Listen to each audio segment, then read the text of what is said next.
Hello, welcome back on my YouTube channel, The English Point Purnia. Dear students, how are you? Please tell me. I hope you will fine. बच्चों, तुम लोग हर एक video को अच्छे से देखो, एक कॉपी एक पेन लेकर बैठो और जो हम पढ़ा रहे हैं उससे ज़रूर नोट करना। जितना समय तुम लोग फ़ोन में कॉमेडी वीडियो या फिर कोई शॉर्ट वीडियो या कोई मूवी या कोई सीरियल कुछ भी देखने में जो टाइम वेस्ट करते हो वो टाइम तुम पढ़ने में लगाओगे तो तुमको फ़ायदा होगा। बच्चों, कल का तो तुमको क्लास का पता ही है कि कल कहाँ तक हम पढ़ा चुके थे। रूल नंबर 13 तक शायद हम तुमको कल पढ़ाए थे एडजेक्टिव डिग्री का। अब जरा सा तुम देखो, रूल नंबर आज हम लोग पढ़ेंगे एडजेक्टिव का यानी डिग्री का। रूल नंबर आज रूल नंबर पढ़ेंगे 14 यानी 14वां रूल नंबर पढ़ेंगे। पिछले क्लास में मैंने तुमको वर्बल ऑरल वर्बल के बारे में बताया था। आज उससे आगे पढ़ोगे, इसको नोट करो जल्दी से, फिर तुमको हम समझाएंगे।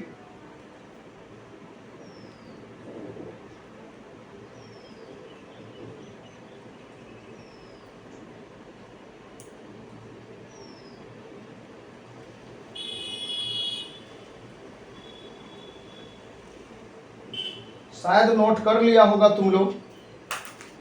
तो बच्चों, आज हम लोग पढ़ने वाले हैं रूल नंबर 14 में सम और एनी के बीच में डिफरेंस। तुम लोग तो जानता होगा सम मतलब कुछ या कोई और एनी मतलब कोई होता है। आज इसका यूज पढ़ लोगे कि आखिर यूज सम और एनी का कहाँ कहाँ करते हैं। सम का मतलब कुछ या कोई और एनी का मतलब कोई। सम का प्रयोग बच्चों होता है सम कम्स फॉर अफर्मेटिव और पॉजिटिव सेंटेंस। सम आता है किसके लिए? अफर्मेटिव और पॉजिटिव सेंटेंस के लिए, यानी सकारात्मक वाक्य के लिए हम लोग सम का प्रयोग करते हैं। और एनी का प्रयोग करते हैं निगेटिव सेंटेंस के लिए, यानी any comes for negative sentence. Any किसके लिए आता है? नेगेटिव सेंटेंस के लिए आता है। जरा सा तुम लोग 4 क्वेश्चन का आंसर दो। I shall buy dash books. I shall buy dash books. यहाँ ऑप्शन है सम और एनी का। बताओ किसका प्रयोग करोगे? बच्चों, इसमें नोट का प्रयोग नहीं है। That means this is affirmative sentence and we know that in affirmative sentence we shall have to use some. So I shall buy some books. I shall buy some books. यहाँ answer some होगा क्योंकि यह positive sentence है। दूसरा है Sagar has not dash book. Sagar has not dash book. यहाँ पर not है। अब देखो नॉट लगा हुआ है तो नेगेटिव हुआ कि नहीं? तो नेगेटिव है तो एनी लगाओ, एनी लगाओ। एनी आंसर सही होगा तुम्हारा क्योंकि नेगेटिव सेंटेंस है। He has bought dash pens. He has bought some pens. सम लगेगा क्योंकि ये पॉजिटिव सेंटेंस है इसलिए सम का प्रयोग होगा। अब लास्ट क्वेश्चन है there is no dash water in the pond. यहाँ नॉट नहीं है, नो है। नो भी निगेटिव सेंटेंस को इंडिकेट करता है इसलिए यहाँ पर एनी लगाएंगे।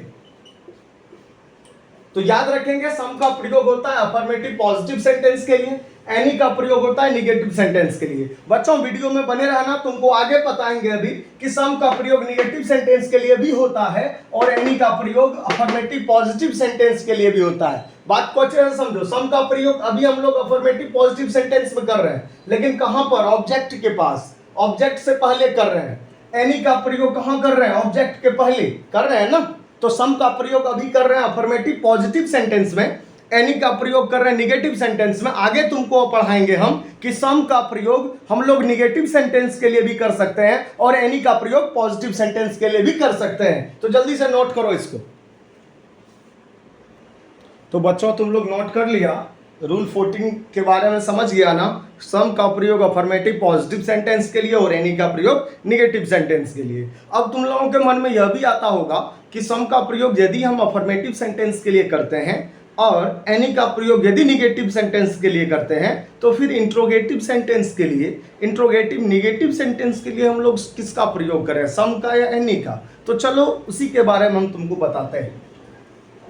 An interrogative sentence takes some as well as any. बच्चों, इंट्रोगेटिव सेंटेंस जो होता है जिसमें क्वेश्चन पूछा जाता है, जिसमें तुमसे एक प्रश्न पूछा जा सकता है वो इंट्रोगेटिव सेंटेंस होता है। और इंट्रोगेटिव सेंटेंस को हिंदी में प्रश्नवाचक वाक्य कहते हैं। और याद रखेंगे कि इंट्रोगेटिव सेंटेंस सम भी लेता है और सम के साथ साथ एनी भी लेता है। यानी सम का भी यूज तुम करोगे तो गलत नहीं होगा, एनी का भी यूज करोगे तो गलत नहीं होगा। लेकिन एक बात का हमेशा याद रखना कि इंट्रोगेटिव सेंटेंस में हम लोग अगर एनी का प्रयोग करेंगे, एनी का इंट्रोगेटिव सेंटेंस में अगर एनी का प्रयोग करते हैं तो ज्यादा सही होता है।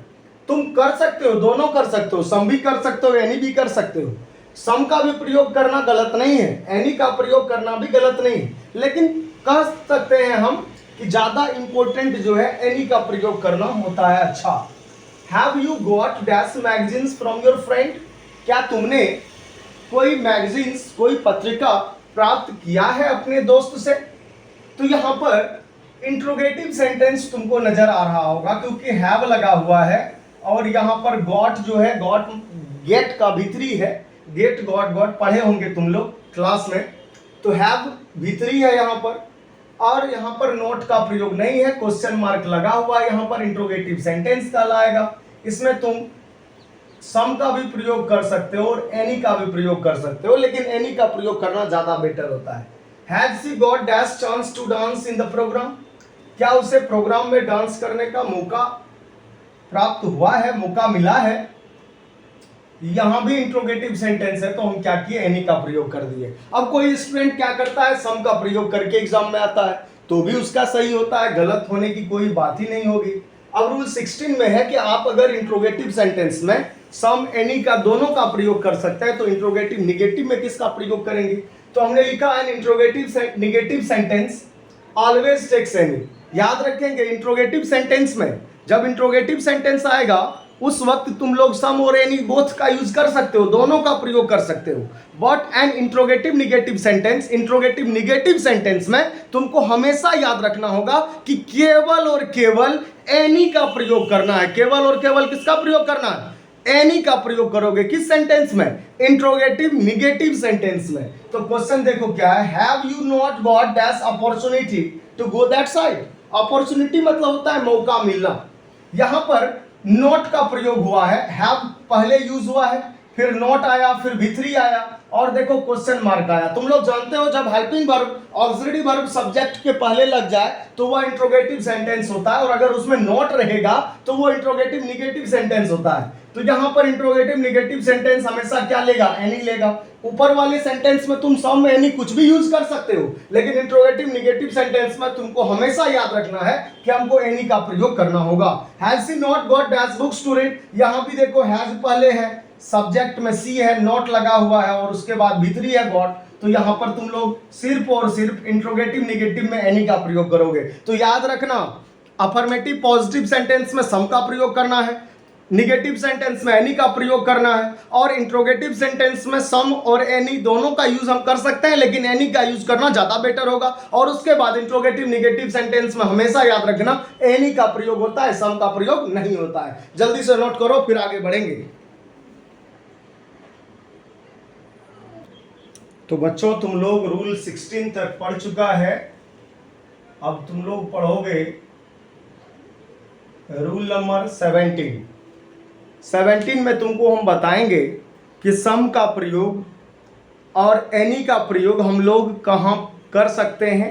सब्जेक्ट के जगह पर जब सम और एनी का प्रयोग करने के लिए कहा जाए तो उस वक्त तुम सम का प्रयोग किस सेंटेंस के लिए करोगे और एनी का प्रयोग किस सेंटेंस के लिए करोगे। इससे पहले हम लोगों ने पढ़ा कि सम का प्रयोग अफर्मेटिव पॉजिटिव सेंटेंस के लिए होता है और एनी का प्रयोग निगेटिव सेंटेंस के लिए होता है, लेकिन वहां पर सब्जेक्ट के जगह पर सम और एनी का प्रयोग नहीं करना है कभी।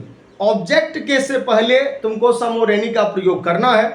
जब ऑब्जेक्ट से पहले तुम सम और एनी का प्रयोग करोगे तो उस केस में याद रखना कि सम का प्रयोग पॉजिटिव सेंटेंस यानी अफर्मेटिव सेंटेंस के लिए और एनी का प्रयोग निगेटिव सेंटेंस के लिए। लेकिन बच्चों ध्यान दो, यदि तुम सब्जेक्ट के जगह पर सम या एनी का प्रयोग करना चाहते हो या बोलना चाहते हो या यूज करना चाहते हो तो उस वक्त याद रखना कि सब्जेक्ट के जगह पर यदि हम सम रखेंगे तो सेंटेंस निगेटिव होना चाहिए, और सब्जेक्ट के जगह पर एनी को यदि हम रखते हैं तो उस वक्त हमारा सेंटेंस पॉजिटिव होना चाहिए। चलो देखो रूल नंबर 17 हमने क्या लिखा। Some and any both can be used for negative sentence and positive sentence. Some और एनी दोनों का प्रयोग कर सकते हैं नेगेटिव सेंटेंस के लिए और पॉजिटिव सेंटेंस के लिए। व्हेन, जब some and any will use at the place of subject, जब सम और एनी का प्रयोग सब्जेक्ट के जगह पर होगा, जब सम और एनी का प्रयोग सब्जेक्ट के जगह पर होगा तो उस वक्त सम का प्रयोग नेगेटिव सेंटेंस के लिए करेंगे और एनी का प्रयोग पॉजिटिव और अफर्मेटिव सेंटेंस के लिए करेंगे। कब ऐसा होगा? जब सब्जेक्ट के जगह पर तुम सम या एनी का प्रयोग करोगे उस केस में। Dash graduate can apply for this post. Graduate समझते हो? जो 12th पास करता है तो वो ग्रेजुएशन करता है, बीए करता है, bachelor of arts, BSc bachelor of science, BCom bachelor of commerce. तो जब वह बीए, बीएससी, बीकॉम करता है उसके बाद वह ग्रेजुएट कहलाता है। जब वो बीए का कंप्लीट कर लेता है, पार्ट 1, पार्ट 2, पार्ट 3 कंप्लीट कर लेता है तो उसके बाद वह ग्रेजुएट कहलाता है। तो क्वेश्चन है dash graduate can apply for this post. देखो सब्जेक्ट के जगह पर तुमको कहा जा रहा है कि सम या एनी का प्रयोग करें, तो उसके लिए हमें सेंटेंस देखना होगा कि निगेटिव सेंटेंस है कि पॉजिटिव सेंटेंस है। तो dash graduate can apply for this post, यहां सेंटेंस में कहीं भी नोट का यूज नहीं है तो इसको तुम लोग कहोगे दिस सेंटेंस इज पॉजिटिव। यह सेंटेंस पॉजिटिव अफर्मेटिव सेंटेंस है।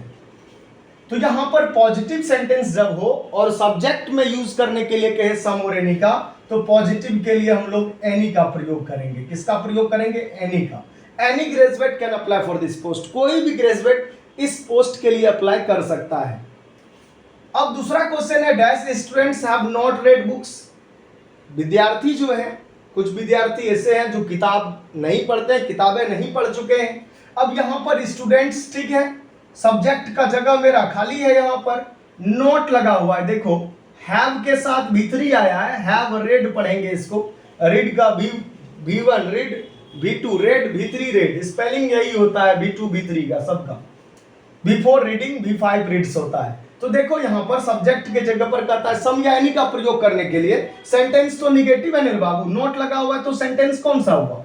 नोट जब सेंटेंस में लगा रहे तो वह निगेटिव सेंटेंस होता है। और सब्जेक्ट के जगह पर यदि हमको सम और एनी का प्रयोग करने के लिए कहे तो हम लोग निगेटिव सेंटेंस में किसका प्रयोग करेंगे? निगेटिव सेंटेंस में हम लोग सम का प्रयोग करेंगे। याद रखना, हम लिख भी दिए हैं कि जब सब्जेक्ट के जगह पर तुम सम एनी का प्रयोग करोगे उस केस में सम का प्रयोग होगा निगेटिव सेंटेंस के लिए, सम का प्रयोग निगेटिव सेंटेंस के लिए होगा और एनी का प्रयोग पॉजिटिव अफर्मेटिव सेंटेंस के लिए होगा, सकारात्मक वाक्य के लिए होगा। तो याद रखेंगे कि सम या एनी का प्रयोग जब सब्जेक्ट के जगह पर होगा तो सम का प्रयोग पॉजिटिव सेंटेंस के लिए नहीं करना है, सम का प्रयोग निगेटिव सेंटेंस के लिए करना है और एनी का प्रयोग पॉजिटिव सेंटेंस के लिए करना है। लेकिन यदि सब्जेक्ट के जगह पर सम एनी का प्रयोग नहीं हो, जब यूज नहीं करेंगे तो उस वक्त याद रखेंगे सम का प्रयोग पॉजिटिव अफर्मेटिव सेंटेंस के लिए करना है और एनी का प्रयोग निगेटिव सेंटेंस के लिए करना है। नोट कीजिए जल्दी से। कोई दिक्कत हो तुरंत व्हाट्सएप करो, कॉल करो, फोन करो, जो करना है वो करके तुम अपना जो प्रॉब्लम है वो बताओ, फिर आगे बढ़ेंगे। इसको नोट करो जल्दी से। तो बच्चों तुम लोग रूल 17 को अच्छे से देख लिया, समझ लिया, नोट कर लिया होगा। अच्छे से पढ़ो, मन से पढ़ो। कोई तरह की दिक्कत हो तो हमें बताओ कि क्या समस्या है, पढ़ने में मन नहीं लगता है, कारण क्या है, वो कारण बताओ। तुम्हारा कारण जो होगा उसे हम सुनेंगे, समझेंगे और परेशानी को दूर करने का प्रयास करेंगे। तो बच्चों अब तुम लोग रूल 18 पढ़ोगे रूल 17 के बाद, और ये नया रूल है, VBI है, इंपॉर्टेंट रूल है, इसको अच्छे से समझो। ऑल का मतलब होता है सभी। डिफरेंसेस देखेंगे, डिफरेंसेस कहने का मतलब अंतर देखेंगे, अंतर। ऑल और अंतर देखेंगे हॉल में, hall, all hall, all hall. All मतलब भी सभी, हॉल मतलब भी सभी, यानी सभी का मतलब सभी, पूरा, पूरा का पूरा।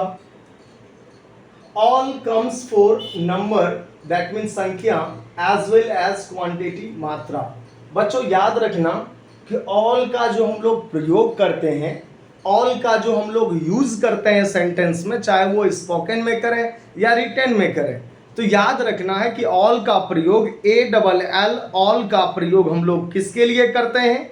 ऑल का प्रयोग हम लोग नंबर यानी संख्या के लिए भी करते हैं और क्वांटिटी के लिए भी करते हैं, मात्रा के लिए भी करते हैं। तुमको पूछेगा मार्कर का क्वांटिटी क्या है, उसको कहेंगे भैया मार्कर का क्वांटिटी नहीं है, मार्कर का नंबर है और एक एक मार्कर है, एक, इसमें संख्या एक है। तो यहां पर याद रखना कि ऑल का प्रयोग किसके लिए? संख्या के लिए और साथ ही साथ मात्रा के लिए होगा। और तुम लोग जानते हो कि जब नंबर का चर्चा होगा, जब संख्या का चर्चा होगा, तो वह काउंटेबल नाउन में माना जाएगा, और जब क्वांटिटी यानी मात्रा का बात होगा तो अनकाउंटेबल नाउन माना जाएगा, क्योंकि काउंटेबल नाउन का हमेशा नंबर होता है, काउंटेबल नाउन का संख्या होता है, लेकिन अनकाउंटेबल नाउन का संख्या नहीं होता, उसका क्वांटिटी मात्रा होता है। अब होल के बारे में भी समझो, कम्स फॉर क्वांटिटी यानी मात्रा। होल का प्रयोग होता है केवल और केवल क्वांटिटी के लिए, केवल और केवल मात्रा के लिए। और मात्रा के लिए जब होल का प्रयोग होता है तो हम लोग जानते हैं कि वो कौन सा नाउन होता है? Uncountable noun. तो बच्चों अभी तुम लोग को क्या सीखा? ऑल का प्रयोग ALL ऑल का प्रयोग संख्या के लिए भी होगा और क्वांटिटी के लिए भी होगा। कहने का मतलब काउंटेबल नाउन के लिए भी और अनकाउंटेबल नाउन के लिए भी हम लोग ऑल का प्रयोग करेंगे। होल का प्रयोग हम लोग सिर्फ और सिर्फ क्वांटिटी के लिए करते हैं, नंबर के लिए होल का प्रयोग नहीं करते हैं। तो केवल अनकाउंटेबल नाउन के लिए होल का प्रयोग होता है। तो अब सबसे बड़ी बात यह है कि एक क्वेश्चन अगर तुमको दे दिया जाए और उस क्वेश्चन में कहा जाए कि आप बताइए कि यहाँ पर क्वांटिटी की चर्चा है और यहाँ ऑल लगाइएगा कि हॉल लगाइएगा, तो बच्चों घबराने की कोई बात नहीं है, बहुत ही आसान तरीके से तुम समझ लोगे। हमने एक नोट दे दिया है, एक नोट में लिख दिया है, ऑल का प्रयोग वहां करना जहां पर डिटर्मिनर होगा और डिटर्मिनर से पहले ऑल लगाना और डिटर्मिनर के बाद नाउन लगा हुआ ही रहेगा। तो याद रखना डिटर्मिनर से पहले ऑल का प्रयोग करना है। अब कहोगे डिटर्मिनर सर क्या होता है, डिटरमाइनर क्या होता है? Sir I don't know what is determiner. Sir मैं नहीं जानता डिटरमाइनर क्या होता है। तो याद रखना डिटरमाइनर हमारा ए है, AN है, द है, my, our, your, his, her, their, no, another, ये सभी के सभी डिटरमाइनर हैं। याद रहेगा? फिर से एक बार नोट कर लो, इसको अच्छे से नोट कर लो। डिटरमाइनर कौन है, डिटरमिनर कौन है, तो अच्छे से नोट करो। AN, the, my, our, your, his, her, their, no, another, ये सभी के सभी डिटरमाइनर है, ये सभी के सभी डिटरमिनर है। तो याद रखेंगे डिटरमिनर अगर यूज किया गया है सेंटेंस में तो उसके पहले ऑल का प्रयोग करना है। जब क्वांटिटी की बात होगी उस केस में, या नंबर की ही बात होगी, वैसे नंबर के केस में तो तुमको याद रखना कि नंबर है तो ऑल लगेगा, क्वांटिटी है तो ऑल और हॉल दोनों लगेगा। तो क्वांटिटी के केस में हम तुमको ये बता रहे हैं नोट। और याद रखेंगे अगर डिटरमिनर का प्रयोग पहले है, अगर डिटरमाइनर का यूज पहले किया गया है तो डिटरमाइनर के बाद तुमको हॉल का प्रयोग करना है, तब नाउन तुमको लिखा हुआ ही रहेगा, नाउन लिखने की आवश्यकता नहीं होगी। पहला क्वेश्चन है dash the world is a stage. हमने अभी तुरंत डिटरमाइनर बताया AN, द, यहाँ देखो द आया ना, ये डिटरमाइनर है, ये आर्टिकल भी है और डिटरमाइनर भी है। तो डिटरमाइनर का प्रयोग कहाँ हुआ? बाद में हुआ। तो हम लोग ऑल का प्रयोग करेंगे पहले। All the world is a stage, पूरी दुनिया यानी पूरा का पूरा दुनिया एक स्टेज है, एक मंच है। यहां देखो डिटरमाइनर पहले प्रयोग हुआ है और तुम जानते हो कि डिटरमाइनर का प्रयोग जब पहले हो जाए तो तुमको याद रखना है कि होल का प्रयोग करना है। अब बोलेंगे the whole world is a stage, पूरी दुनिया एक मंच है, पूरा वर्ल्ड एक मंच है। तो बच्चों बताओ कि डिटरमाइनर का यूज यदि पहले हुआ है, AN, the, my, his, her, your, our, no, another का यूज अगर पहले हुआ है तो तुम उसके बाद किसका प्रयोग करोगे बच्चों? तो तुम लोगों को याद रखना है कि अगर पहले डिटरमाइनर आएगा, डिटरमिनर आएगा, उसके बाद तुमको प्रयोग करना है होल, WHOLE, होल का। और याद रखना है अगर पहले तुमको ऑप्शन में दे फिल इन द ब्लैंक्स में लगाने ऑल, हॉल और बाद में दिया जाए डिटरमिनर, डिटरमाइनर, तो याद रखेंगे वहां पर ए डबल एल ऑल का प्रयोग होगा। तो याद रखना डिटरमिनर से पहले, डिटरमाइनर से पहले ऑल, डिटरमाइनर के बाद हॉल, याद रहेगा। अच्छे से नोट करो इसको। फिर हम लोग आगे बढ़ते हैं, आगे देखेंगे। इसमें एक क्वेश्चन तुमको दे देते हैं, देखते हैं तुम लोग बना पाते हो या नहीं बना पाते। चलो देखो,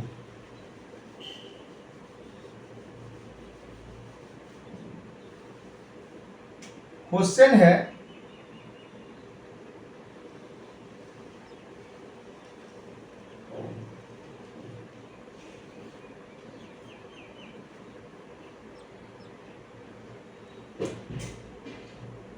dash the water is dirty, और दूसरा क्वेश्चन है the dash water is dirty. अब बताओ तो वाटर का कोई नंबर होता है क्या? वाटर का कोई संख्या होता है क्या? 1 गो 2 गो 3 गो 4 गो 5 गो पानी का संख्या थोड़ी होता है। पानी का तो हमेशा क्वांटिटी होता है, उसका तो हमेशा मात्रा होता है। अब क्वेश्चन तुमको हम अनकाउंटेबल नाउन से दिए हैं और यहाँ पर क्वांटिटी को डिनोट किया जा रहा है, तो अब बताओ तुम आंसर क्या दोगे? आंसर जल्दी से बताओ। यहाँ देखो डिटरमाइनर द है ना, तो डिटरमाइनर जब रहे तो उससे पहले किसका प्रयोग, इससे पहले किसका प्रयोग? ऑल का प्रयोग। All the water is dirty, पूरा का पूरा पानी, सभी पानी गंदा है। अब देखो यहाँ डिटरमाइनर पहले डिटरमाइनर आया, उसके बाद क्या आएगा? हॉल आएगा। The whole water is dirty, पूरा का पूरा पानी गंदा है। मीनिंग सेम आएगा, लेकिन ऑल और होल का प्रयोग को याद रखना। अब कुछ बच्चों का कहना होगा सर हमको डिटरमाइनर नहीं आ रहा है, सर डिटरमाइनर एक बार लिखिए दीजिए। तो हम यहाँ पर लिख दे रहे हैं, नोट कर लेना अच्छे से। देखो ये डिटरमाइनर रहा, ठीक। कौन कौन है देखो, a an, the, my, his, her, your, our, dear, no, another. All these words are determiner. ये सभी के सभी जो वर्ड हैं, इन सभी को तुम क्या कहोगे? डिटरमाइनर कहोगे। नोट कर लो जल्दी से, फिर आगे बढ़ेंगे। जल्दी से नोट करो इसको।